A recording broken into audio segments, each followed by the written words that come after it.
Initialement, le sujet ne devait pas être mis sur la table. Finalement, la situation de Pierre Palmade, placé en détention provisoire et écroué dans sa chambre d'hôpital à la suite de l'accident de la route provoqué le 10 février, a été abordée dans cet avou, sur France 5, ce mardi 28 février.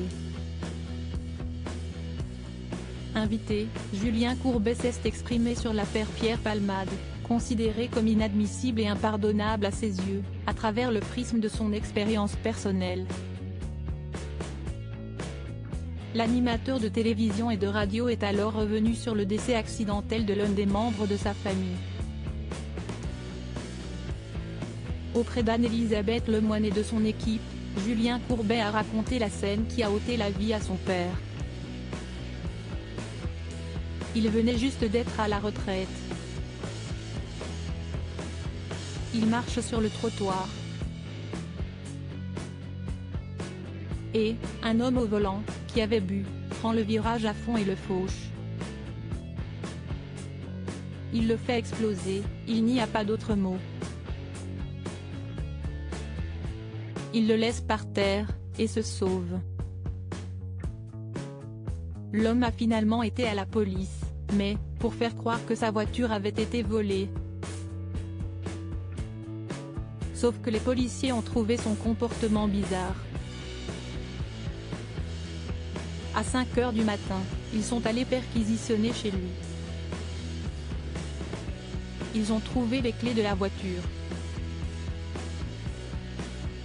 Et il a tout avoué, a développé le présentateur de l'émission Capital sur M6. Julien Courbet fait le parallèle avec l'affaire Pierre Palmade. Julien Courbet a tenu à développer son vécu personnel pour expliquer aux gens qui s'insurgent, dans le contexte de l'affaire Pierre Palmade, que malheureusement, on ne va pas en prison quand on fait ça. Il faisait notamment référence au conducteur du véhicule qui a tué son père, qui était alcoolisé au moment des faits, puis s'est enfui et a menti aux policiers. Il n'a pas été un seul jour en prison. Il a eu 3 mois de sursis au bout du compte, a regretté le journaliste et père de 2 enfants. Et donc de souligner que Pierre Palmade n'a pas eu un traitement particulier car il était connu.